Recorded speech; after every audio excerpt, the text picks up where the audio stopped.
So großartig sieht Zeitungspapier als Struktur aus.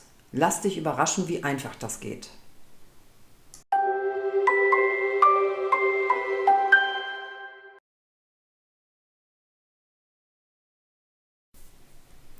Ihr braucht eine etwas größere Schüssel mit Wasser und dann Zeitungspapier. Das wird in kleine Schnipsel gerissen und in dem Wasser einfach eingeweicht. Für eine Leinwand von 50 x 50 cm braucht ihr ungefähr 6 bis 8 Doppelseiten Zeitung. Wenn ihr die Schnipsel ins Wasser gebt, könnt ihr auch zwischendurch immer wieder mal mit den Händen das Ganze leicht wie einen Teig kneten, sodass die Zeitung sich gut und schnell benetzt insgesamt.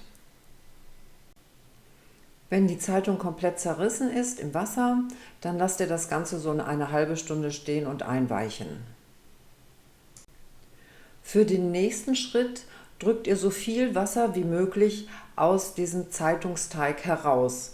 Das sieht dann am Ende so aus.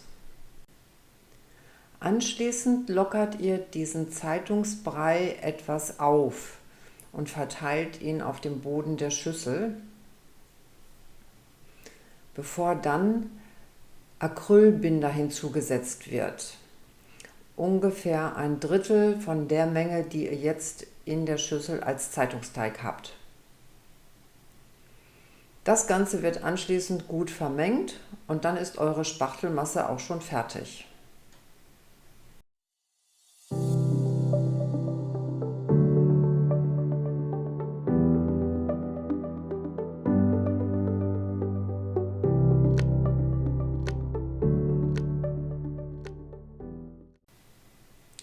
Diese Spachtelmasse könnt ihr jetzt direkt auf die Leinwand auftragen. Ich mache das hier mit einem Mahlmesser, da habt ihr etwas besser Gewalt über die Masse, als wenn ihr das mit einem Spachtel macht. Macht es nicht zu gleichmäßig, lasst zwischendurch auch mal Lücken, sodass das Endbild interessant aussieht.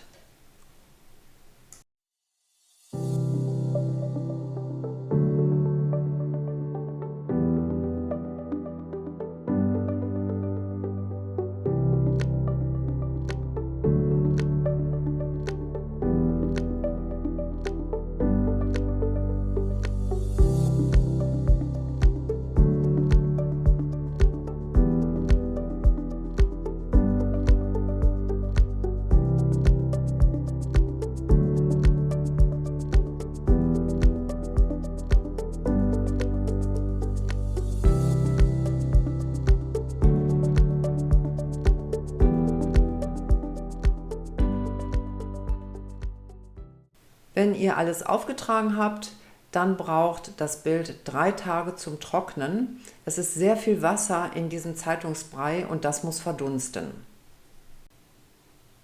Wenn euer Werk dann trocken ist, hat es deutlich an Gewicht verloren. Das ganze Wasser ist verdunstet und es sind wunderschöne Strukturen entstanden, die auch super halten.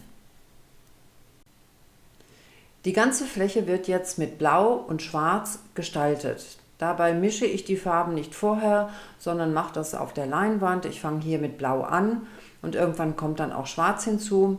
Es ist jetzt etwas schwierig, ihr müsst wirklich alle Vertiefungen treffen. Es sollten keine weißen Stellen mehr durchblitzen, was unter Umständen bedeuten kann, wenn ihr es einmal gestrichen habt, trocknen lassen und dann noch ein zweites Mal über die Leinwand gehen.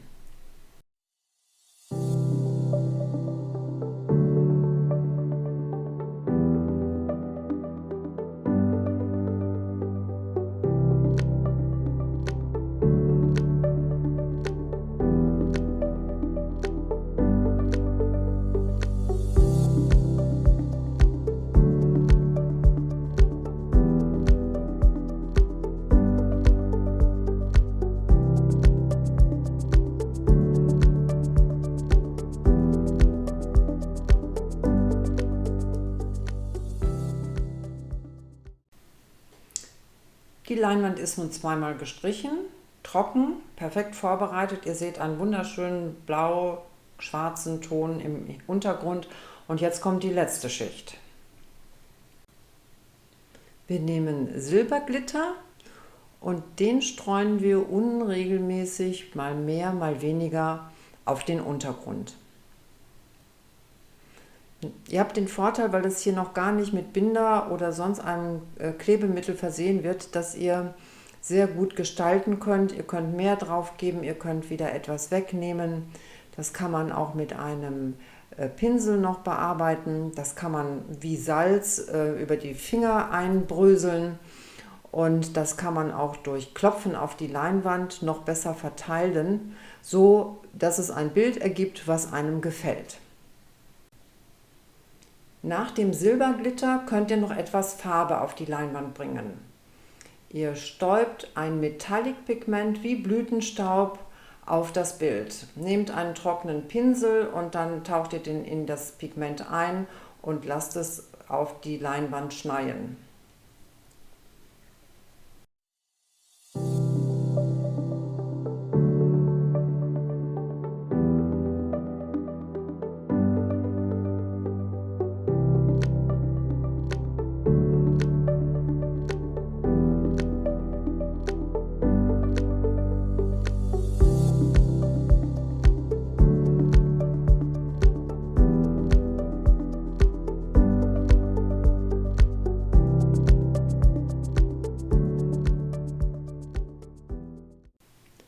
Zum Abschluss muss der Silberglitter und das Pigment fixiert werden. Dazu mischt ihr Acrylemulsion und Wasser im Verhältnis 1:1 und füllt das Ganze in eine Sprühflasche. Diese Mischung sprüht ihr dann über das ganze Bild. Lasst euch nicht irritieren, das schimmert im Anfang bläulich, das ist die Acrylemulsion. Das wird aber ganz glasklar auftrocknen und das ist auch so ein guter Lack in dem Moment, dass ihr nicht mehr zusätzlich lackieren müsst. Wenn das nach 3-4 Stunden gut durchgetrocknet ist, dürft ihr euer Bild aufhängen.